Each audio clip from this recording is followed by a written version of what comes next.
Important श्लोक है, सुनिएगा ध्यान से। हरे कृष्ण। अविनाशी तु तद्वेद्धि येन सर्वम् इदं ततं विनाशम् अव्यस्यास्य न कश्चित् कर्तुमर्हति। अविनाशी तु तद्वेद्धि येन सर्वम् इदं ततं विनाशम् अव्यस्यास्य न कश्चित् कर्तुम् अर्हति। देखते हैं। तू लेकिन, तद विद्धि उसे जानो, अविनाशी इस आत्मा को अविनाशी जानो, ये न सर्वम इदम ततम जो सारे शरीर में व्याप्त है, ये न जिससे, सर्वम संपूर्ण शरीर, इदम यह, ततम मतलब व्याप्त। तो अब ये इस आत्मा को, किस आत्मा को, जो पहले भगवान ने वर्णन किया था, जो सत है, असत भौतिक शरीर के लिए, सत आत्मा के लिए। तो जो सत है आत्मा, उसको तुम अविनाशी जानो, और ये न सर्वम इदम ततम जो सारे शरीर में व्याप्त है। अच्छा अब ये बताइए, एक क्वेश्चन है, यहाँ पे लाइट जल रही है, बल्ब, वो बल्ब सारे रूम में व्याप्त है कि नहीं है? हाँ हाँ बिल्कुल है। हाँ है प्रभु। ठीक है, ठीक, ओके। अच्छा अब ये जो बल्ब जो इस रूम में व्याप्त है, वो क्या दूसरे रूम में भी व्याप्त है? ये बताइए। नहीं, दूसरे रूम में नहीं है। ठीक है माता जी, हरी बोल। ठीक है,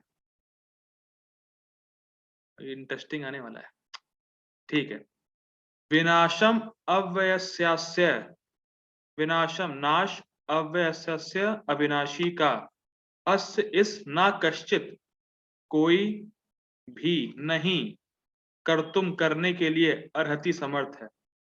ये अविनाशी आत्मा सारे शरीर में व्याप्त है और इसका विनाश करने में कोई भी समर्थ नहीं है। समझ में आया? ये आत्मा अविनाशी है, सारे शरीर में व्याप्त है और इसका विनाश करने में कोई भी समर्थ नहीं है। ठीक है, टेक्स्ट पढ़ते हैं। जो सारे शरीर में व्याप्त है उसे ही अविनाशी समझो, उस अव्यय आत्मा को नष्ट करने में कोई समर्थ नहीं है। अच्छा एक बड़ा ही इंटरेस्टिंग बात, जैसे ये बल्ब पूरे रूम में व्याप्त है, तो इसका मतलब कि बल्ब पूरे रूम में भरा हुआ है। समझ पा रहे हैं बात? फिर रिपीट कर रहा हूं। जैसे ये बल्ब पूरे रूम में व्याप्त है, तो क्या ये रूम पूरे बल्ब से भरा हुआ है?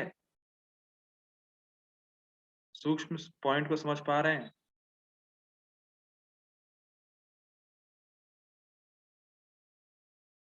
जैसे ये बल्ब पूरे रूम में व्याप्त है, मैंने पहले पूछा, आप लोगों ने कहा हाँ, तो पूरा व्याप्त होने का मतलब ये है क्या कि ये रूम पूरा बल्ब से भरा हुआ है?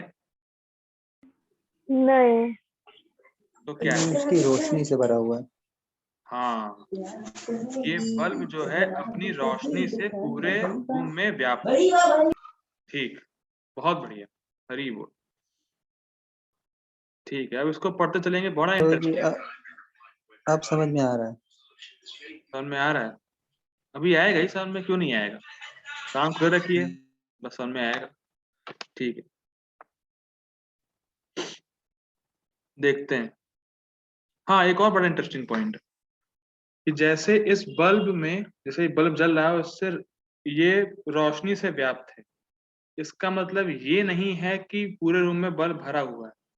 वैसे ही ये शरीर में जो आत्मा है वो अपनी शक्ति से व्याप्त है, जैसे कि बल्ब अपनी रोशनी से व्याप्त।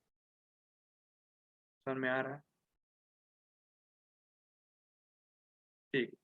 अब फॉर एग्जाम्पल पानी की बोतल लीजिए और पानी की बोतल में पानी भरा होगा, तो पानी की बोतल में पानी व्याप्त है नहीं है? है। ठीक है। ठीक है। अब पानी का आकार क्या है? अगर बोतल में पानी भरा है तो पानी का आकार क्या है?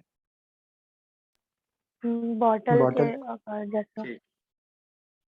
तो वैसे ही क्या हम ये कह सकते हैं कि आत्मा जब इस शरीर में है तो आत्मा का जो साइज है वो इस भौतिक शरीर के अनुरूप होगा, क्योंकि आत्मा शरीर में व्याप्त है पूरी तरीके से।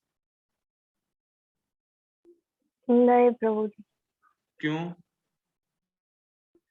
उसका कंट्रोल पूरे शरीर में है, लेकिन उसका साइज नहीं बदलेगा। ना, इस एग्जाम्पल से बताइए, ये जो मैंने एग्जाम्पल पूछा पानी वाला, उससे आप बताइए। जैसे पानी पूरे बोतल में व्याप्त है और पानी का जो शेप है बोतल के आकार का है, वैसे ही अगर आत्मा पूरे शरीर में व्याप्त है तो आत्मा का जो साइज होना चाहिए पूरे शरीर के हिसाब से होना चाहिए। जैसे चींटी का जो चींटी में जो आत्मा हो वो छोटी साइज की हो, जो हाथी में आत्मा हो वो बड़े साइज की हो, ऐसा होना चाहिए। अगर ये एग्जाम्पल लगाएंगे तो, ये एनालॉजी दें हम पानी वाली, तो ऐसा होना चाहिए। ऐसा होना चाहिए नहीं होना चाहिए, ये बताइए बस, पानी के हिसाब से। हम्म, प्रभु जी पानी के क्या हम हिसाब बताएं? से। हाँ बताइए। प्रभु जी कहना ही।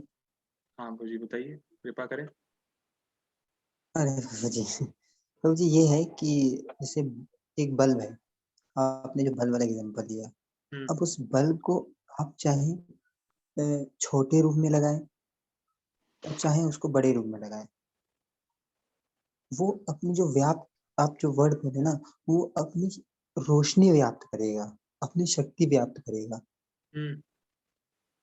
लेकिन वो उसी साइज का रहेगा जिस साइज का है।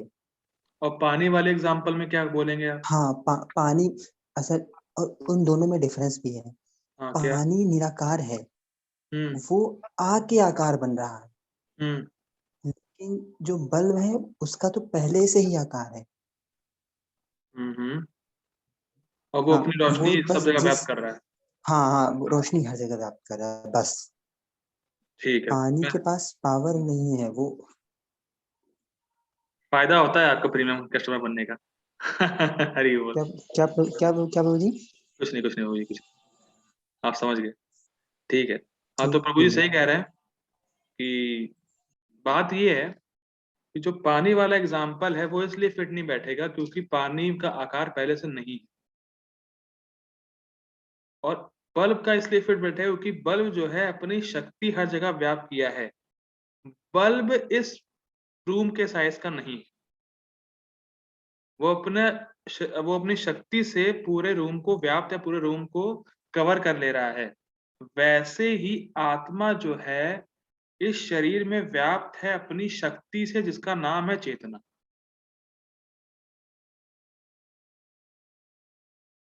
समझ पा रहे हैं? जैसे बल्ब की रोशनी से ये पूरा ये क्या कहते हैं रूम व्याप्त है, उसी तरीके से आत्मा की जो शक्ति है चेतना, उससे पूरा शरीर व्याप्त है। इसीलिए अगर आप अपने हाथ को अगर पिंच करेंगे आपको दर्द होता है, अनुभव होता है दर्द का, वो चेतना की वजह से ही हो पाता है। समझ रहे हैं बात? अगर आप अपने बाल को भी तोड़ें दर्द होगा, और अगर आप नाखून पैर का तोड़ें तो भी दर्द होगा। तो जहां से जहां तक हमारा शरीर है वहां तक चेतना व्याप्त है। मतलब क्या है? आत्मा का जो शक्ति है, जो आत्मा का जो क्या कहते हैं, एक क्या कहते हैं, जैसे बल्ब की रोशनी है वैसे ही आत्मा की जो रोशनी है चेतना रूप में, वो पूरे शरीर में व्याप्त। प्रभु इसीलिए जी आत्मा, आगे आएगा प्रभु जी प्रभु जी, आगे आत्मा की आएगा। कॉन्शियस। डाउट अब ये क्लियर हो जाएगा, कोई दिक्कत नहीं, टीका पढ़ेंगे तो क्लियर हो जाएगा, मैं समझा दे रहा हूँ। नहीं नहीं, हम ठीक, ये कह रहे थे कि आत्मा की कॉन्शियसनेस बोल सकते हैं क्या इसको? वो सब आगे आएगा, चिंता नहीं करिए। ठीक ठीक। जैसे बल्ब की जो रोशनी है वैसे ही आत्मा की जो कह सकते हैं जो पावर है वो सारे शरीर में व्याप्त है। इसीलिए जो जैन होते हैं, जैन कम्युनिटी वाले, वो ये कहते हैं कि जैसे जो पानी वाला एग्जांपल मैंने दिया कि पानी का जो शेप हो गया बॉटल के आकार का हो गया, जैन लोग ऐसा ही कहते हैं कि जो आत्मा है वो हाथी में बड़ी है, चींटी में छोटी है। वो अपना भौतिक क्या कहते हैं मापदंड लगाते हैं आत्मा पे, मटेरियल कंसिडरेशन करते हैं वो आत्मा पे कि भाई जैसे आत्मा जैसे हम लोगों ने बल्ब एग्जांपल दिया, वो देते हैं पानी का, लेकिन वो हो ही नहीं सकता है, वो पॉसिबल ही नहीं है। जैसे बल्ब लाइट से व्याप्त है, वैसे ही आत्मा अपनी शक्ति चेतना से व्याप्त है और वो अविनाशी है। आत्मा तो अविनाशी है ही, यहाँ पे चेतना भी अविनाशी है, यहाँ पे ये कहा जा रहा है। तो अविनाशी शब्द के दो मतलब हैं यहाँ पे, एक तो आत्मा अविनाशी है और आप ऊपर से चेतना भी अविनाशी है। समझ रहे हैं बात को? यहाँ पे ये पॉइंट है, बड़ा इंटरेस्टिंग पॉइंट है। तो जो जैन कम्युनिटी वाले हैं वो ये बोलते हैं कि आत्मा का जो आकार होता है वो भौतिक शरीर के हिसाब से होता है, जो कि ऐसा है नहीं। जब वो लोग इसको क्या कहते हैं कमेंट्री करते हैं श्लोक पे, तो वो कहते हैं कि सारे शरीर में व्याप्त वही चीज हो पाएगी जो पूरे जगह फैली हो। समझ रहे हैं बात को? व्याप्त उनका लगता है कि व्याप्त मतलब क्या है, वो हर जगह वही होनी चाहिए, जैसे ये बल्ब पूरे रूम में भर जाए, वो ये कहते हैं। लेकिन बल्ब का आकार रूम के आकार का नहीं होता है, वो अपनी शक्ति से व्याप्त करता है पूरे रूम को। तो ये थोड़ा सा टीका से पहले समझना जरूरी था, अब टीका समझ में आ जाएगी। ठीक है, गीता भूषण टीका पढ़ते हैं। गीता भूषण टीका पढ़ने से पहले हरे कृष्ण महामंत्र बोलेंगे। हरे कृष्णा कृष्ण कृष्णा हरे हरे, हरे राम राम राम हरे हरे। हरे कृष्ण। भगवान इन दो श्लोकों में शरीर और जीवात्मा के स्वभाव का वर्णन कर रहे हैं, वर्णन करेंगे 17 और 18 में। यह समझो कि जीवात्मा रूप से ज्ञात वस्तु अविनाशी अर्थात शाश्वत है। देखिए आत्मा हम लोग इसलिए समझ नहीं पाते हैं क्योंकि आत्मा शाश्वत है, अविनाशी है, और इस जगत में जो भी चीज हम लोग देख रहे हैं वो सब नाशवान। ऐसी कोई वस्तु नहीं जिसका नाश ना हो। इसीलिए हम लोग को आत्मा को समझने में थोड़ा डिफिकल्टी होती है, क्योंकि जो हमारा एक्सपीरियंस है वो सब नाशवान चीजों का ही है। टीवी लाए खराब हो गया, शरीर है तो छोड़ के चला गया, शरीर बूढ़ा हो रहा है, ये जितनी भी चीजें देखते हैं भौतिक वस्तु सब खराब होती हैं, सब नष्ट होती हैं, सब एज इट इज नहीं रहती। तो इसीलिए जो जीव आत्मा का जो कॉन्सेप्ट है वो इसीलिए थोड़ा समझना मुश्किल होता है, क्योंकि वो हमारे एक्सपीरियंस में नहीं है कि कोई वस्तु हम लोगों ने ऐसी अभी तक नहीं देखी जो कि शाश्वत हो, जिसका नाश ना हो। इसीलिए भगवान कह रहे हैं कि यह समझो कि जीवात्मा रूप से ज्ञात वस्तु, मतलब जो जीवात्मा है वो अविनाशी अर्थात शाश्वत है, क्योंकि हम लोग को एक्सपीरियंस हुआ नहीं शाश्वत वस्तु का या ऐसी वस्तु का जो नाशवान ना हो, इसीलिए थोड़ा समझना मुश्किल होता है। यह आगे पढ़ते हैं। यह संपूर्ण शरीर अर्थात इदम सर्वम, इदम मतलब ये, सर्वम मतलब सारे शरीर में, आत्मा की चेतना के द्वारा व्याप्त है। मतलब ये जो संपूर्ण शरीर है ये आत्मा की चेतना के द्वारा व्याप्त है, जैसे कि बल्ब की रोशनी के द्वारा ये रूम व्याप्त। तो उनमें आ रहा होगा मेरे ख्याल से, जैसे ये रूम बल्ब की रोशनी से व्याप्त है वैसे ही हमारा शरीर, भौतिक शरीर आत्मा की चेतना के द्वारा व्याप्त है, हर जगह है। इसका मतलब ये नहीं है कि आत्मा पूरे शरीर में पूरा आकार ले लिया हो, ऐसा नहीं है, ऐसा जैन लोग बोलते हैं। बड़ी दिक्कत है, इसको गंभीर लीजिए कि जैन लोग जो है अपना तर्क बोलते हैं जबकि वो भी गीता को ही मानते हैं।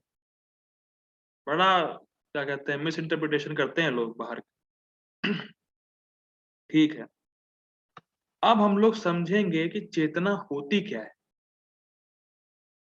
वॉट इज चेतना? चेतना क्या है? What is consciousness? इंग्लिश में प्रोपा जी बोलते हैं कॉन्शियसनेस, चेतना को कॉन्शियसनेस बोला जाता है। और कृष्ण कॉन्शियसनेस, हर चीज में प्रोपा जी ने कॉन्शियसनेस लगाया है। इस कौन क्या है? कृष्ण कॉन्शियसनेस। तो कॉन्शियसनेस है क्या, होती क्या है वो, ये समझना बहुत जरूरी है। अब देखते हैं, चेतना की डेफिनेशन आ गई है, देखते हैं उसको। चेतना आत्मा की वह शक्ति है जिसके द्वारा अपने से इतर वस्तुओं को जान पाता है और शरीर को भी जान पाता है, इसे धर्मभूत ज्ञान कहते हैं। बहुत इंटरेस्टिंग।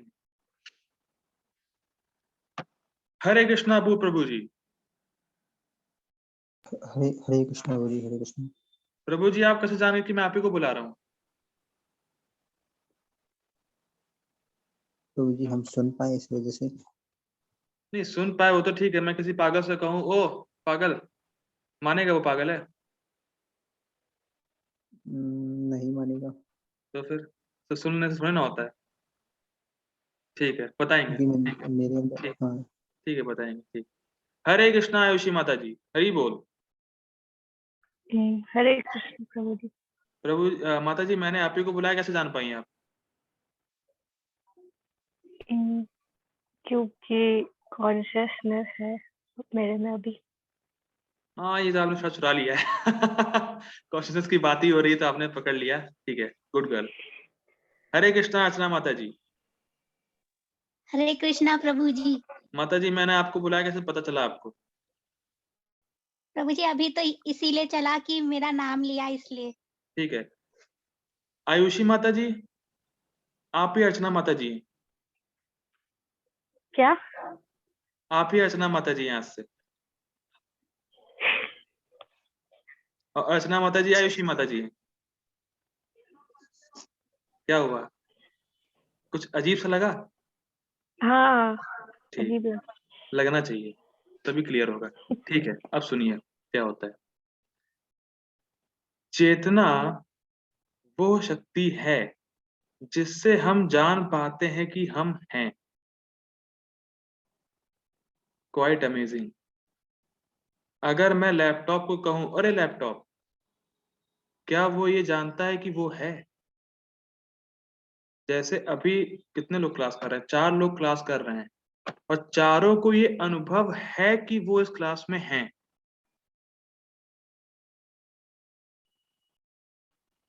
Quite amazing. चारों को ये अनुभव हो रहा है कि वो इस क्लास में हैं और चारों को ये पता है कि मैं अलग अलग, मतलब मैं इनसे भिन्न हूं। मतलब आयुषी माता को ये अनुभव है कि मैं अर्चना माता जी से भिन्न हूं, अलग हूं। क्या ये लैपटॉप को पता है कि वो टेबल से अलग है? क्या ये टेबल को पता है कि नहीं वो बेड से अलग है? नहीं। नहीं। Very very interesting. समझ पा रहे हैं बात? धर्मभूत ज्ञान मतलब ये होता है कि जब तक आदमी के अंदर चेतना है, और चेतना को कभी भी आत्मा से अलग नहीं कर सकते, जैसे कि सन को सनलाइट से अलग नहीं कर सकते। तो अगर जब तक किसी के शरीर में आत्मा है, या आत्मा मतलब हम ही लोग हैं, मान लीजिए हम ही किसी शरीर में हैं, तब तक चेतना भी रहेगी। चेतना रहेगी तब तक धर्मभूत ज्ञान भी रहेगा कि मैं अलग हूं और मैं हूं।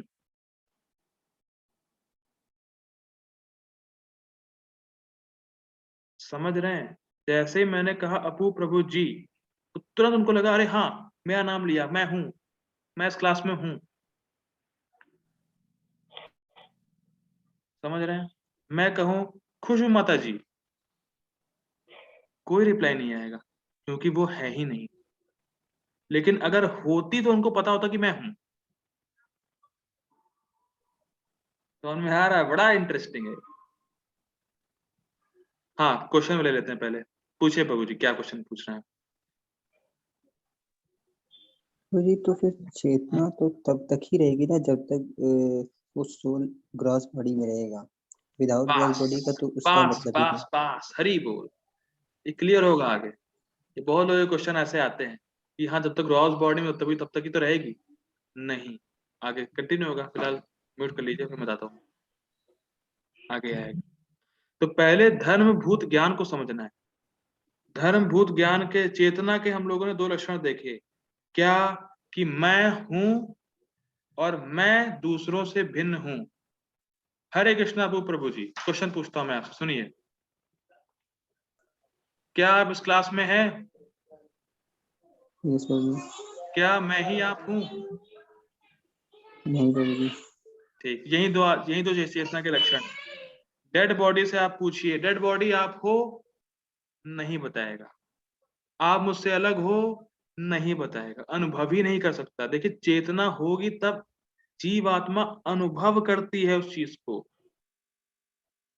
हम लोगों ने पहले भी देखा है कि अनुभव बदलते हैं लेकिन अनुभवी नहीं बदलता। तो जीवात्मा अनुभव कर रहा है कि मैं हूं, अलग हूं मैं। पहली बात तो मैं हूं और मैं दूसरों से भिन्न हूं। इसे धर्मभूत ज्ञान कहते हैं। और ये चेतना का लक्षण है। जिसमें चेतना होगी वही ये फील कर पाएगा कि मैं हूं और मैं अलग हूं दूसरों से। तो यहाँ पे जो लिखा है, चेतना आत्मा की वह शक्ति है जिसके द्वारा अपने से इतर वस्तुओं को जान पाता है। इतर मतलब मैं ये जानता हूं कि अपू प्रभु अलग है मुझसे। इतर मतलब अलग वस्तुएं। अर्चना माता जी जानती है कि भाई मैं आयुषी माता जी से अलग हूं। और शरीर को भी जान पाता है, और वो ये जान पाता है कि मैं हूं, मैं एग्जिस्ट करता हूं। वो ये जानता है। इसको धर्मभूत ज्ञान कहते हैं। अगर प्रभु जी कुछ डिस्टरबेंस। को लगता है कि हाँ आयुषी माता जी, अपना थोड़ा प्रभु जी म्यूट कर लीजिए अपने आप को।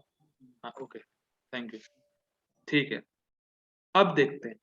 सुनिए, जैसा अबू प्रभु जी ने क्वेश्चन पूछा, आत्मा शाश्वत है। आत्मा के साथ उसकी चेतना होगी क्योंकि वो भी अविनाशी है। और चेतना जहां है तो उसको पता रहेगा कि भाई मैं हूं और मैं दूसरों से अलग हूं, क्योंकि वो उसका धर्मभूत ज्ञान है। ये आत्मा का स्वभाव है, स्वभाव। आप उससे उसको अलग नहीं कर सकते।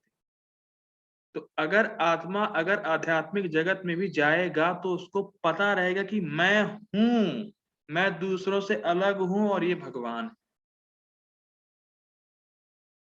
तो ये नहीं कह सकते कि जब तक क्रॉस बॉडी में है तभी तक वो चीज रहेगी, क्योंकि आत्मा जहां है उसकी चेतना भी वहां, उसकी शक्ति है। जैसे सन और सनलाइट, सन को सनलाइट से अलग नहीं कर सकते। और सनलाइट का जो जो यहाँ चेतना का नेचर है, वो नेचर ये है कि आत्मा को अनुभव होगा कि मैं हूं और मैं दूसरों से अलग हूं। हाँ प्रभु जी, आगे बताइए। और क्वेश्चन पूछिए, क्या पूछना है आपको? क्वेश्चन लग रहा है ठीक है। नहीं इस नहीं इसका मतलब यही है ना कि वो जो निर्विशेषवादी वाले लोग जो होते हैं वो हाँ चेतना पे ध्यान ही नहीं देते। प्रभु जी, एडवांस डिवोटी हैं आप। आएगा आएगा, आगे आ रहा है, इसको लिखा है। अरे नहीं नहीं। ठीक है, आगे आएगा। वो जी पहले पूछ लेते हैं आप। ठीक है, पढ़ते हैं। ठीक है, उतना समझ में आ गया जितना मैंने पहले बताया, वो क्लियर हो गया पूरा? ठीक है, आगे पढ़ते हैं। यह परिभाषिक शब्द कि धर्मभूत ज्ञान जो शब्द है, यह परिभाषिक शब्द श्रीपाद रामानुजाचार्य के द्वारा प्रयोग किया गया है, जो यह इंगित करता है कि जीव में आत्मज्ञान के साथ साथ, आत्मज्ञान मतलब कि मैं हूं, मेरा अस्तित्व है, के साथ साथ अपने से इतर वस्तुओं को जानने की क्षमता होती है। कि भैया मैं ये नहीं हूं, मैं अपू प्रभु जी नहीं हूं, अपू प्रभु जी मैं नहीं हूं, उनको ये पता है। या मैं ये लैपटॉप नहीं हूं, लैपटॉप ये मैं लैपटॉप नहीं हूं, ना लैपटॉप वो, मतलब मैं ही लैपटॉप नहीं हूं, लकी ये है। तो इतर वस्तुओं का पता रहती, नॉलेज रहती है। तो मायावादी यह तर्क देते हैं कि ब्रह्म शुद्ध चेतना मात्र है जिसमें आत्मज्ञान और इतर ज्ञान नहीं होता। देखिए, आत्मा से चेतना को अलग कर नहीं सकते। और चेतना का लक्षण है कि वो ये जानता है कि मैं हूं और मैं दूसरों से अलग हूं। लेकिन वो लोग कहते हैं कि आत्म साक्षात्कार होने पे आत्मा जाके मिल जाती और फिर आत्मा का अस्तित्व नहीं रहता है। तो वो ये कह रहे हैं कि अनुभवी नहीं रहता है, और ये पॉसिबल नहीं है, क्योंकि आप आत्मा की चेतना को अलग कर नहीं सकते। और चेतना का लक्षण क्या है कि आत्मा को अनुभव होगा कि मैं हूं और मैं दूसरों से अलग।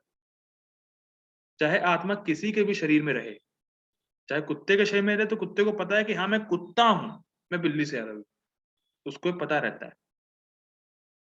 तो आत्मा कहीं भी जाए उसकी चेतना जो है, उसकी जो शक्ति है चेतना, और चेतना का जो धर्मभूत ज्ञान है वो कभी नहीं मिटाया जा सकता। तो मायावादी का जो ये तर्क है कि आत्मा जाके ब्रह्म में लीन हो जाएगी और आत्मा का कुछ नहीं रहेगा, वो हो ही नहीं सकता है। क्यों? क्योंकि भगवान खुद ही कह रहे हैं कि चेतन तो अविनाशी है, आप और इसको नाश करने में कोई भी समर्थ नहीं। अब प्रभुपाद जी बड़ा अच्छा देते हैं तर्क कि भैया, मायावादी से कहते हैं कि तुम लोग कह रहे हो कि आत्म साक्षात्कार के बाद हम लोग जो है मिल जाएंगे जाके, लेकिन आत्म साक्षात्कार का अनुभव किसको हुआ? आत्म साक्षात्कार किया किसने? समझ पा रहे हैं सूक्ष्म पॉइंट को? भाई आप कह रहे हो आत्म साक्षात्कार हुआ, तो साक्षात करने वाला ही नहीं रहा, तो हुआ किसको साक्षात्कार?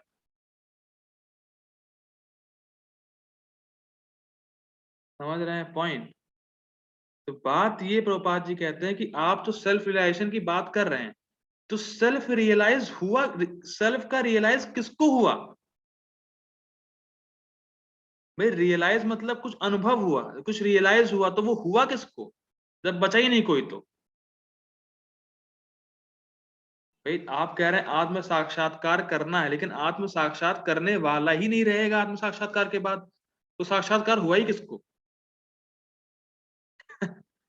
तो मायावादी फिर इसको फंस जाते हैं। तो ये तर्क है कि रामानुजाचार्य कह रहे हैं कि जो मायावादी का जो तर्क होता है कि जब आत्मा जाके, आत्मा का अस्तित्व नहीं रहता है, जब आत्मा का अस्तित्व नहीं रहेगा तो अनुभव ही नहीं रहेगा, तो जब अनुभव ही रहेगा ही नहीं तो अनुभव किया क्या, सेल्फ रियलाइजेशन हुआ क्या फिर तुम्हें? तो ये बात, आगे पढ़ते हैं। अगर मीटिंग एंड हो जाएगी तो आप लोगों को दोबारा ज्वाइन होना पड़ेगा, मजबूरी है, कर सकते हैं, लेकिन कोशिश रहेगी कि टीका पद खत्म कर लें।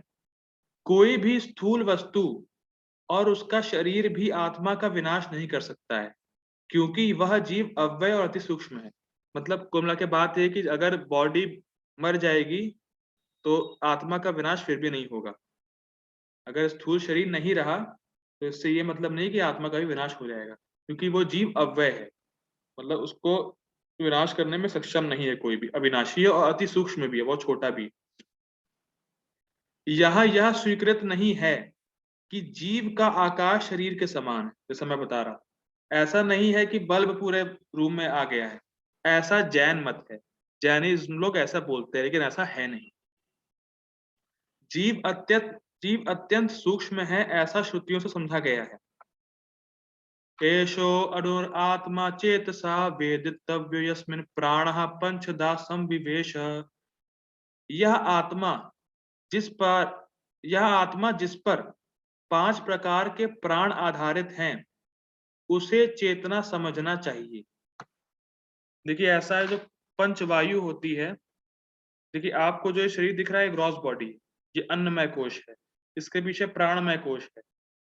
तो जो प्राणमय कोश है वो इस शरीर को चला रहा है, और जो प्राणमय कोश है उसको आत्मा शक्ति दे रही है चलाने के लिए।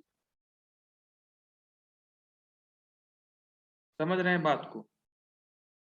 भाई जैसे मैं अभी इस रूम में देख पा रहा हूँ, छोटा सा एग्जांपल है, मैं इस रूम में कोई भी वस्तु देख पा रहा हूँ, कैसे? लाइट जल रही है, तो क्या खाली लाइट जलने से मैं क्या देख पाऊंगा? अगर मैं अंधा हूं तो नहीं देख पाऊंगा। तो लेकिन अगर मेरे पास आंखें हैं, आई साइट हैं, लेकिन अगर लाइट नहीं है तो भी नहीं देख पाऊंगा। दोनों ही केस है। तो वैसे ही अगर लाइट भी जल रही है और आंखें देख भी रही तो ही सब फिट हो पाएगा। तो वैसे ही प्राण वायु काम कर रही, क्योंकि उसमें चेतना है, मतलब आत्मा की शक्ति चेतना सारे शरीर में व्याप्त है, इसी वजह से प्राण वायु काम कर रही है और वो शरीर को चला पा रही है। सिंपल बात ये। तो जो पंच वायु है, 5 प्राण वायु है, वो आत्मा पे आधारित है, या आत्मा की शक्ति चेतना पे आधारित है, इसीलिए शरीर चल पा रहा है। अभी 5 वायु क्या होती हैं, मैं दिखा दूंगा अगर स्क्रीन शेयर करके कि 5 वायु क्या कौन सी होती है। ये मुंडक उपनिषद में लिखा हुआ है। फिर भी यह अणु आत्मा अपने धर्मभूत ज्ञान के द्वारा पूरे शरीर में व्याप्त रहता है। मतलब अणु आत्मा बहुत छोटी है, लेकिन जो धर्मभूत ज्ञान है, मतलब जो चेतना का जो स्वभाव है धर्मभूत ज्ञान, उससे पूरे शरीर में व्याप्त रहती है। उसको पता है कि मैं हूं और मैं दूसरों से अलग हूं।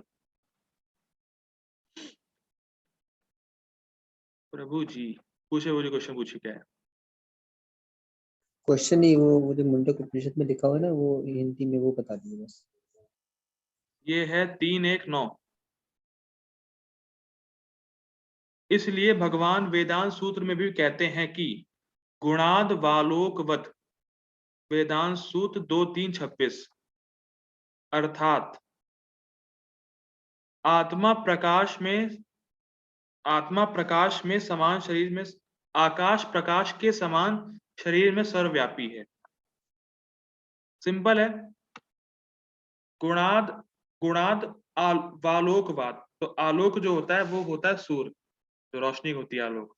तो वही भगवान सिंपल कह रहे हैं कि भैया जैसे बल्ब से रोशनी है और वो पूरे शरीर में व्याप्त है, वैसे ही आत्मा की जो चेतना है वो प्रकाश के समान है, वो रोशनी के समान है, वो सारे शरीर में व्याप्त है। सिंपल इतना कहा जा रहा है कि आत्मा जो है उसकी जो चेतना है वो प्रकाश के समान है और वो सारे शरीर में व्याप्त हो चुकी है, सर्वव्यापी है। भगवत गीता में भी कहते हैं कि यथा प्रकाशत्य एकः, जिस प्रकार सूर्य पूरे जगत को उद्भासित करता है उसी प्रकार आत्मा पूरे शरीर को आलोकित करती है। आलोकित करने का देखिए वो सिंपल मतलब ये भी है, हम लोग पढ़ेंगे 4थे अध्याय में कि सूर्य जो है, सन जो है वो किंग ऑफ ऑल प्लैनेट्स है और सूर्य ही सारे प्लैनेट्स को मेंटेन कर रहा है। तो एक तरीके से कहने का मतलब ये है कि आत्मा जो है प्रकाश के समान है, मतलब आत्मा की वजह से ही शरीर चल पा रहा है। ठीक है, यही मतलब कि आत्मा उस प्रकाश के समान है जिस प्रकाश से ये सारा शरीर हमारा चल पा रहा है, मतलब हम लोग चेतन हैं, हम लोग जीवित हैं। तो वो आत्मा की वजह से ही हमारा अभी जो ग्रॉस बॉडी भी है वो चल पा रही है। जैसे ही आत्मा निकलेगी ग्रॉस बॉडी कोई काम का नहीं हो जाएगा, कोई काम का नहीं रहेगा, यही मतलब है। परपोर्ट, तो क्या करना है? परपोर्ट पढ़ना है, आज खत्म कर दें इसको। आप लोग दोबारा ज्वाइन होने के लिए तैयार हैं? परपोर्ट सिर्फ 15 मिनट लगेगा। यस प्रभु जी, आज ही करें। ठीक है, पढ़ते हैं। ऐसा करते हैं कि पहले मैं मीटिंग एंड कर दे रहा हूँ, उसके बाद आप लोग दोबारा ज्वाइन हो जाइए, फिर मैं परपोर्ट खत्म कर देता हूँ। ठीक है, मैं मीटिंग एंड कर रहा हूँ, आप लोग दोबारा ज्वाइन हो जाइए।